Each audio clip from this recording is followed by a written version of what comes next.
ॐ श्री गणेशाय नमः। चतुर्थ अंशे चतुर्दशोऽध्यायः। श्रीपराशर उवाच। अन्मित्रस्य पुत्रः शिनिर्नामा भवतः, तस्यापि सत्यक्यः सत्यकात् सातय कीर्यो युद्धानापरना मातस्मादपि सञ्जय। ततः पुत्रश्च कुणिन कुणेर्युगन्धर इत्येते सैन्यया अन्मित्रस्यान्वयः। प्रशिस्तस्य मातः सफलक तत्प्रभावः, कथित एव सफलक स्यान्याय कनियाञ्चित्रको नाम भ्राता सफलका क्रूरो गान्धीनयाम्भवत्। तथोपमदमृदामृत विश्वारिमेज यगिरि शत्रोपक्षत्रशतघ्ना रिमर्दनधर्मः दृगदृष्टधर्मग गन्धमोजवाः प्रतिवाहाख्या पुत्रा सुताराख्या कन्या च देवानुपदेव चाक्रु पुत्रे पृथुविपृथु प्रमुख्या चित्रकस्य पुत्रा बहवो बभूव।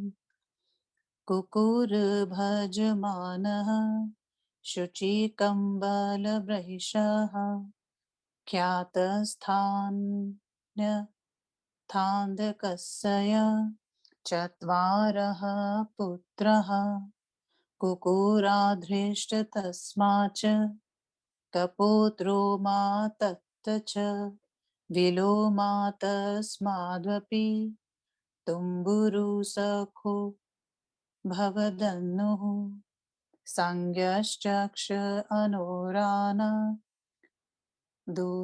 दुभिततशाभिः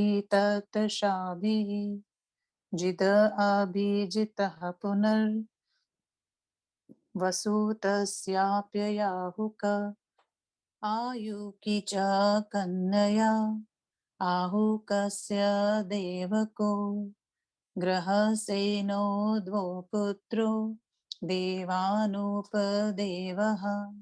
सह देवो देवरक्षे तक्षदेवकस्य चत्वारः पुत्रा तेषां वृक्देवो देवादेव रक्षिता श्रीदेवा शान्तिदेवः सह देवा देवकी च सप्तः भगिन्यताश्च सर्वाः वसुदेव उप्येमे उग्रसेनस्यापि कंस्य क्रोधसुनामानः काहशको सुभूमि राष्ट्रापालयुद्धः तुष्टिसु तुष्टिमत्संज्ञा पुत्रा बभूव कंसः कंसवती सुतनु राष्ट्रपालिकः चोग्रः सेनस्य तनुजा कन्या भजमाना च विधुरथा पुत्रो भवत विदुर थाशूर शूराशमी शमीन प्रतिशत्रः तस्मात् स्वयं भोजः सतश्च हदिकः तस्य विकृतवर्मशक्तः धनुर्देवार्देवज्ञ बाधा बाधा पुत्रा बभूवः देवगर्भस्यापि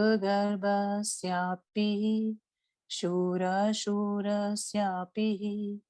मरीषाणां पत्न्य भवत तस्यामः चसोदश पुत्राञ्जनः पुत्राञ्जनय वसुदेव पूर्वानः वसुदेवस्य जातमात्रस्य एव तद्ग्रहेय भगवदं शाक्तारं व्याहदृष्ट्या पश्यदि भर्देवैर्दि यानकदुन्दुभयो वादिता ततश्चासावानक दुन्दुभिं संज्ञां वापः तस्य च देवभागः देवश्रोवष्टककुच्चः प्रवत्सधारकसृज्य श्यामशमीकगण्डढु संज्ञा नवभ्रातरु भवन पृथाश्रुत देवाश्रुतकीर्तिः श्रुतश्रवा राजधि दिवि च वसुदेवादीनां पञ्चभगिन्यो भवन शूरस्य कुन्तिर्नामः सखाभवत् तस्मै यः च पुत्राय पृथात्मात्मा जामविधिना शूरो दत्तवानः ताम च पाण्डुरुवाह तस्यां च धर्मानिलेन्द्र युधिष्ठिरभीमसेनार् अर्जुनाख्या सत्रय पुत्रा सस्मोत्पादिता पूर्वमेवानुढायाचः भगवता भास्वता कानीन् कर्णो नाम पुत्रो जन्यत तस्याश्च सपत्नी माद्री नामाभूतः तस्यां च नासक्तय दस्त्राभ्यां नकुलसहदेवौ पाण्डवो पुत्रो जनितो श्रुतदेवां तु वृद्धर्मः नाम कारुष उप्येम तस्यां च दन्तवक्रो नाम महासुरो जज्ञ श्रुतकीर्तिमपि केकयराजः उप्येमे तस्याम च सन्तर्नादय कैकया पञ्चपुत्रा बभूवुः राजादिदेव्या मावन्तयो विन्दानुविन्दौ जज्ञाते श्रुतशवसमपि चेदीराजोदम्घोष नामोपयेमे तस्यामः च शिशुपालमुत्पाद यमास स वा पूर्वमा युधार विक्रमो दैत्या नामादिपुरुषो हिरण्यय कशीपुरभवतः यचक्ष भगवता सकल लोकगुरूणां नरसिंहें घादित पुनरपि अक्षय वीर्यशौर्यसम्पत्परा पराक्रम गुण सस्माक्रान्तः सकलत्रैलोक्यैश्वर प्रभावो दशानो नाम भूतः बहुकालोपभुक्तः भगवत्सकाशावात् शरीरः पातोद्भव पुण्य फलो भगवता राघः वरूपीणां सोऽपि निधनमुपपादित पुनः चेदीराजस्य दमघोषस्यात्मः शीशशुपालनामा भवत शिशुपालत्वेऽपि भगवतो भूभाराव तारानायावतीर्ण तीर्णाशस्य पुण्डरीकन् कन्यनाखय स्योपरि द्वेषानुः बन्धमतीतराचकार भगवता च सनिधन मुपनीतस्तैत्रैव परमात्मा भूते मनसः एकाग्रतया सायुज्यं वाप भगवान् यदि प्रसन्नो यथाभिलषितं ददाति तथा अप्रसन्नोऽपि निघनुस्थानं पृच्छति। इति श्री विष्णु महापुराणे चतुर्थे अंशे चतुर्थोदशो अध्यायः। 14वां अध्याय हिंदी अनुवाद। अन्मित्र और अंधक के वंश का वर्णन। श्री पराशर महर्षि ने कहा, अन्मित्र के पुत्र का नाम शिनी था। शिनी के पुत्र सत्यक हुए। सत्य के पुत्र सत्यकी हुए। उनका दूसरा नाम युयुधान था। युयुधान के पुत्र संजय हुए। उनके पुत्र कुनी हुए। कुनी के पुत्र युगंधर हुए। ये सब के सब सैन्य के नाम से विख्यात थे। अन्मित्र के ही वंश में प्रश्नी हुए। प्रश्नी पुत्र शफलक हुए। शफलक का प्रभाव मैं बतला चुका हूँ। शफलक के दूसरे उनके छोटे भाई चित्रक थे। शफलक के पुत्र अक्रूर थे। उनका जन्म गांधिनी में हुआ था।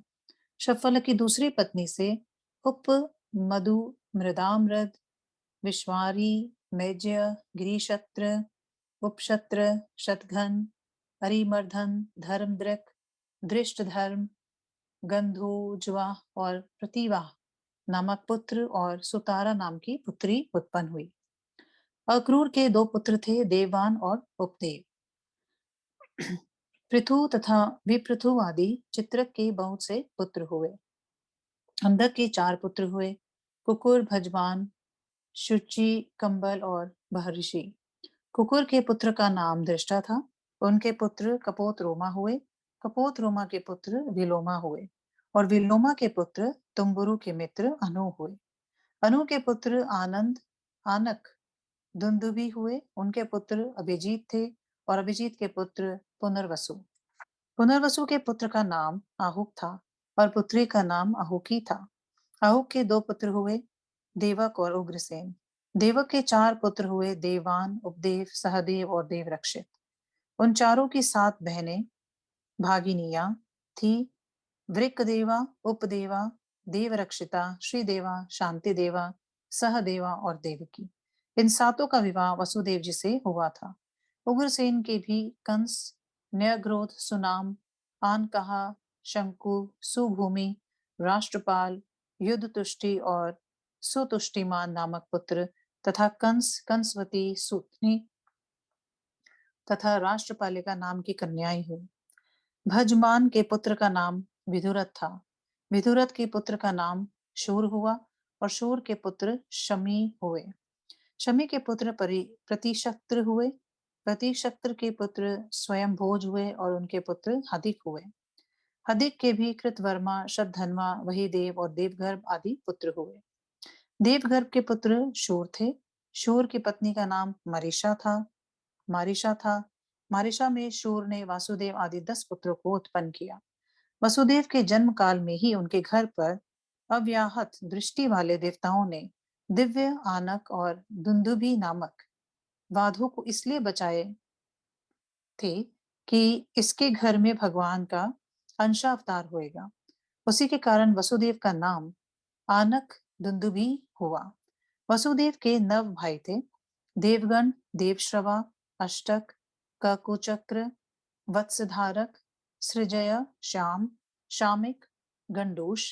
इन वसुदेव आदि की 5 बहनें थी, पृथा श्रुतदेवा श्रुतकीर्ति श्रुतश्रवा और राजादि देवी। शूरसेन के मित्र का नाम कुंती था। वे निसंतान थे।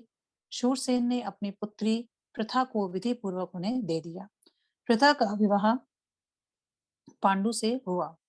पांडु के प्रथा में क्रमश धर्म वायु तथा इंद्र के अंश से क्रमश युधिष्ठिर भीमसेन और अर्जुन नामक 3 पुत्र हुए। इन तीनों से पहले ही जब प्रथा विवाहिता नहीं थी, उसी समय भगवान भारमकर ने प्रथा में कर्ण नामक पुत्र 2 को उत्पन्न किए थे। प्रथा की सौत माद्री थी। उसमें दोनों अश्विनी कुमारों के अंश में पांडु के नकुल और सहदेव नामक 2 पुत्र हुए। श्रुतदेवा का विवाह वृद्धधर्मा नामक कारुष नरेश से हुआ। श्रुतदेवा का दंतवक्त्र नामक महान असुर पुत्र हुआ।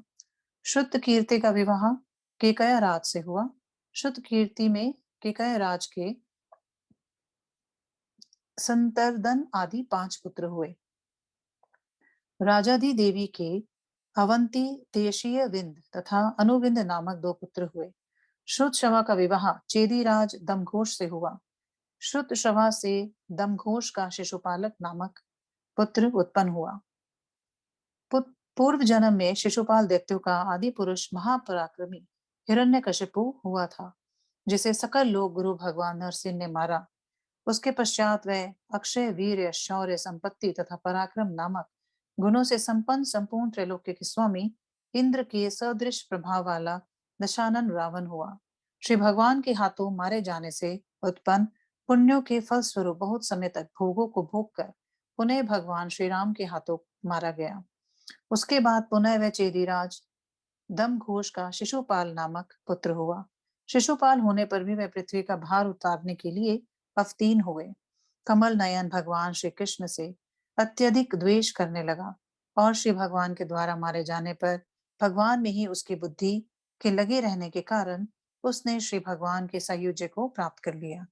भगवान जैसे प्रसन्न होकर मनोभिलषित फल प्रदान करते हैं, वैसे ही वे अप्रसन्न होकर मार कर उत्तम स्थान प्रदान करते हैं। इस तरह श्री विष्णु महापुराण के चतुर्थ अंश के 14वें अध्याय का शिव प्रसाद द्विवेदी श्रीधराचार्य कृत हिंदी अनुवाद संपूर्ण हुआ। ओ नमो भगवते वासुदेवाय।